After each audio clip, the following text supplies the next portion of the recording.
Okay, hello again. First of all, before anything, I apologize if you hear background noises. There's a lot of construction work behind me. We now shall proceed to the WhatsApp logic. And it's really not that complicated.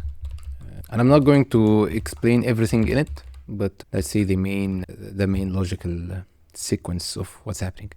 We get the logger, we get the router that I talked to you about before, and we get the Ansari agent again. We'll go to that file soon enough. And now we initialize specific values related to making the connection between the server and the Meta's API tool called the Graph API to make it work. And so there's some info that we need. Choosing WhatsApp business number. There's a lot of terminology here related to how to get WhatsApp activated, like the API to WhatsApp, to graphic API, through Meta's interface, like developer.facebook.com and all of that. And there's a lot of procedures and it's a lot of stuff to go through. But to be honest, most of them were things that had to be done one time only, and I did that, thankfully. We don't have to explain all the intricacies here of how I initially got this logic to work, okay? In other words, the application is already set up in Meta, and we have already a live version of the app and the test version, and we connected both of them was here. And so like the initial connections and the initial roles and configurations are set up. So I really don't think I need to go in depth in that part. Let me just see an overview of what I wrote here.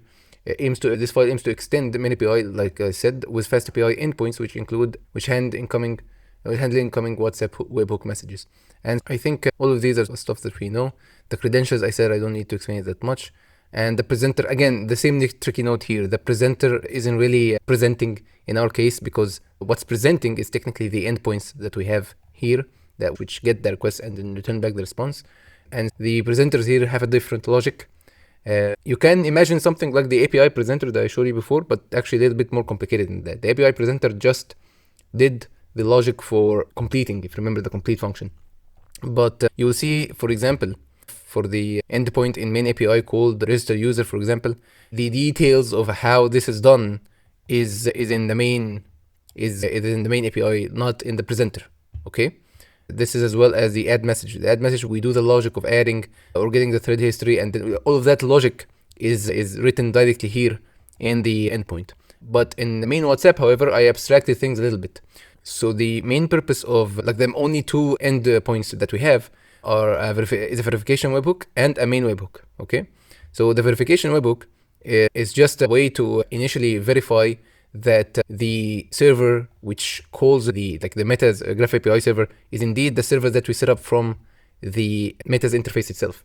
To explain this, you can imagine the UI of Meta, okay, on that side, and in the UI of Meta we want to state a callback URL, okay. And the callback URL is for is basically like our code, like the endpoint of our code, which will be able to take requests from Meta. Okay, so let me open up the trusty paint that we have. So if you have the UI of Meta, like developer.facebook.com here, and then you have multiple configurations for setting up the Meta with the server, and that's already set up. We have now a place for a callback URL. Okay, I don't know, it's Zrok as curl, which is a little bit confusing. Okay, a callback URL, and here you put a link, okay, a URL to the backend repo that we have, okay, and the link that we put is basically this one, okay, but it is prefixed. Okay, but what do you prefix it with? The base URL, okay, the place where we host our application. And here's the tricky part. In the production version, this will be, for example, ansari.chat or ansari.api.chat. So you have ansari.api.chat and then slash and then WhatsApp and then slash and then version 1 or something along that line. I can't remember the exact base URL. This is for the production, and this is already set up, and this is not going to change. So you don't need to go to that page anymore. But what do we do for the callback URL of the testing environment? Because when we're testing here, we want to adjust modifications in our local code and then test that through Graph API. Okay, in the production it was easy, because in the production we have the Heroku and we set up the URL ansari.api to whatever slash WhatsApp, and that's always live. That's always there in production. And so doing a verification check there into the live environment let me imagine live as a cloud, like this terrible cloud. and then that verification happens all like seamlessly because it's always up there. It's always activated. But for the local environment, it's local. It's only within the scope of us. Like it's not on the internet. So how do we make this repo that we have locally right now, how do we make it on the internet as well? I don't know why I'm imagining the internet as a terrible cloud, but bear with me. So how do we make that transition? In order for us to get a base URL from here, okay, suffix that base URL with the WhatsApp version 1 route, okay? How do we do that? Or endpoint, how do we do that? And finally get that link, that complete link, and use that in the callback URL in the testing app, because this was the production app, and we have Ansari also, but Ansari -test, which is the testing environment. Okay, so we want to adjust the link here. Okay, so link here, it means like a URL that a Graph API can see. Okay, there's a couple of methods to make this from offline to online. One of them is ngrok. I think it's known, ngrok, if I remember its name correctly, or ngrok. I can't remember its exact name, but it's well known. It's just a service that allows you to basically open up a public IP address and a port to the port that you map it with in the local PC. So it gets mapped from like locally to a public like URL accessible to anyone. So that's a way. But when I read, I saw that Meta considers this tool, ngrok, or this service, as unsecure, so it doesn't allow it. So if you put a link here related to ngrok at the start, it will not allow it. But it allows a tool similar to it called Zrok.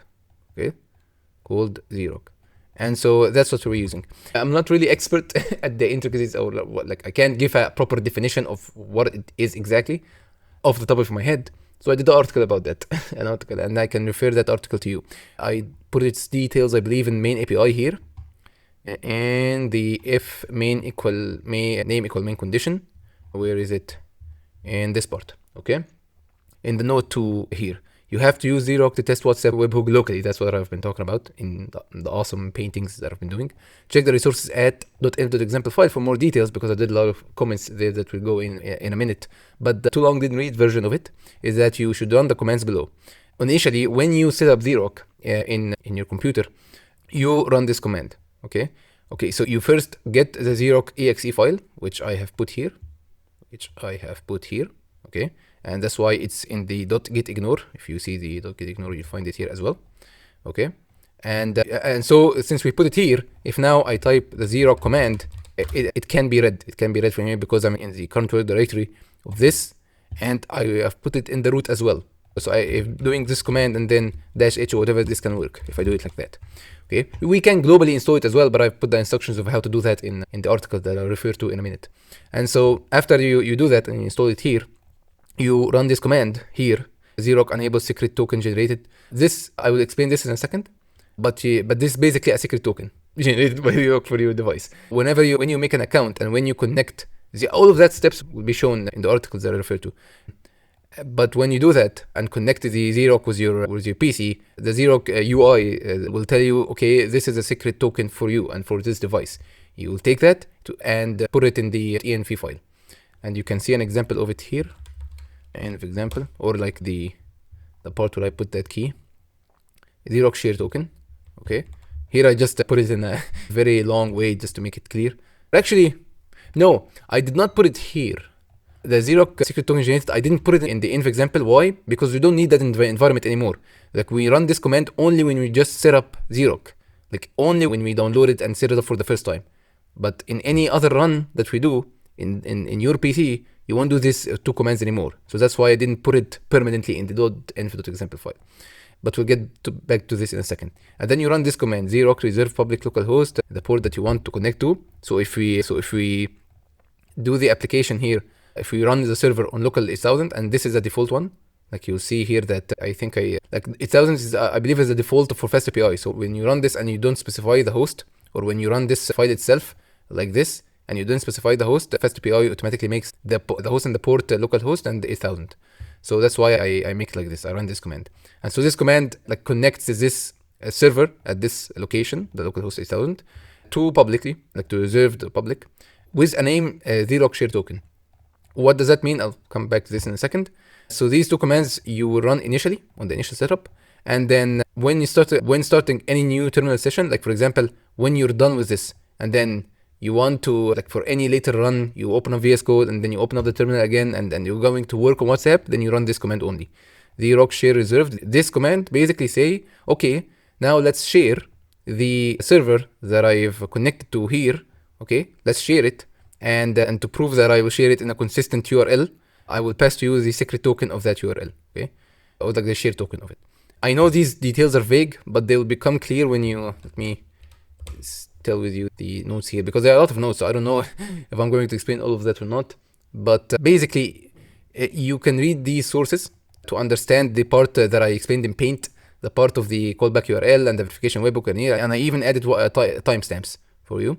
Hopefully, like these links are sufficient. Even the first two ones specifically are sufficient for you to understand the code behind the code that I wrote in the verification webhook and where I got that from, and now how I connected that logic of the callback URL. You see straight up examples in these videos. And here, if you want to test WhatsApp webhook locally, you can use Zrok on a reserved URL with a Zrok share token. That's what I've been saying. Obtained by contacting the current holder. Yeah. So currently, I'm the only one who knows this. Actually, I think I shared it with others. Anyways, I'm the one who created this share token. And so if you try to use that share token in your PC, you'll probably get an error because it can only be held in one account. And that's a limitation of Zrok. Let me illustrate with an example. Or like with a poor diagram. If we wait, why can't I delete this? Can you please get the okay? You know what? Let me open up Paint again. Paint. Okay. And if we have, this is Zrok. I love doing horrible rectangles. And you create a secret token here. Okay, a secret token called the share token. Then, and this is my account, Odiash. This is my account. Then I'm the only one who can use this token right now. Okay. And then this token, I fixed that key. I like this private string. I fixed that in the callback URL of Meta. If you remember the Meta UI, and we have the production page, okay, which has its own callback URL, and then you have the testing page. So the testing for the callback URL part, okay, I put a link like the HTTPS whatever, and then the secret token, the share token that I have, and then dot, and then Zrok, and then share, or like the URL format of Zrok, okay, to make it public. And so this share token is fixated here.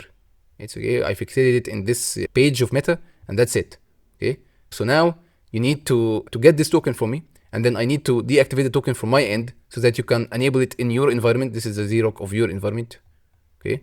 And in order to use that same secret token, you have to contact me, and I have to let it go or unreserve it, and then you reserve it from your end so that you can use that same token to connect here. That's one way to do it. Another way is to create your own token. And when you create your own token, you go to this page, and then you modify this token yourself. And when you're done, you return the token to the original one. Or you don't have to return it, but just notify the rest of the team that you changed the token, so that if I go back and test WhatsApp, I need to go back here and change the token, okay, etc. This is one way to do it. Another way to do it is that for me, whenever I finish testing WhatsApp, I release the token. Like I don't create a link with this share token, and so that it's free now and anyone can use it. But the disadvantage of this is that if an authorized user somehow guessed that share token, because it can be like, I can't remember its maximum amount of letters. It's a lot to crack through, but and there are numericals that are allowed, so it's difficult to crack through. But still, if that happens, then they will be the one who are able to use that share token and access the callback URL in our part, which is not really good. Okay, if they have the repo locally on their end. So to mitigate the security risk, I never unrelease this. Okay, I don't unrelease it ever, and whenever someone requests it, I unrelease it, and then they use that share token. Okay, if this is not really clear, just read the comments here. These are sources that's the link that I talked about. Quickly share your app with Zrok. I here explain the basic terminologies, and please ignore the cringy GIFs, or GIFs, whatever, that I made here. But basically, I did all the steps of content of just how to use Zrok, and you have a link at the end, like this. Where is it? Yeah, like this. Can I zoom? Yeah, like this.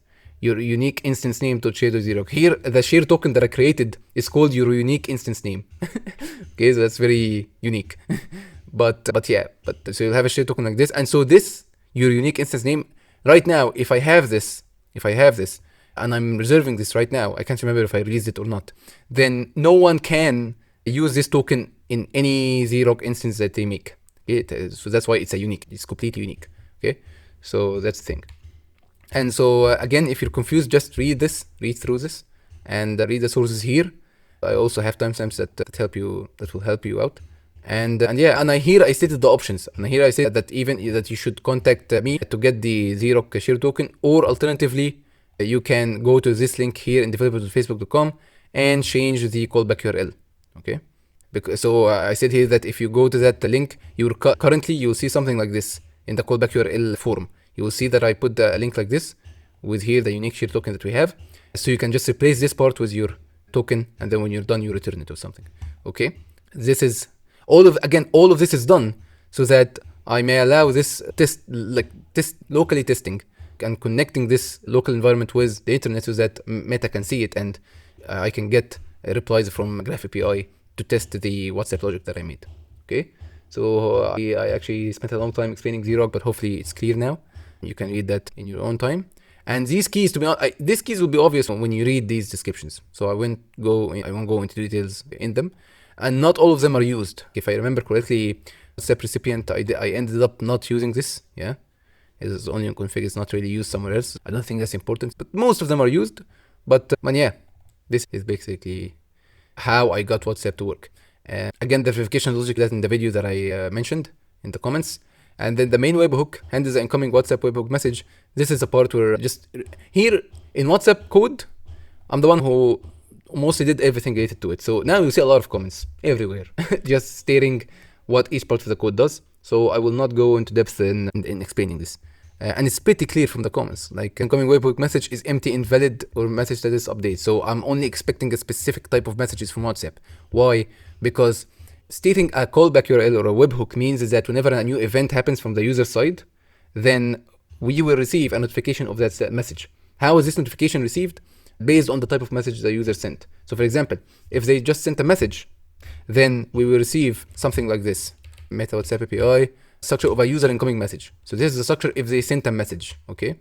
And this is the structure that you see me formulate the code that I've written based off of. I don't know if that's proper English or not, but okay.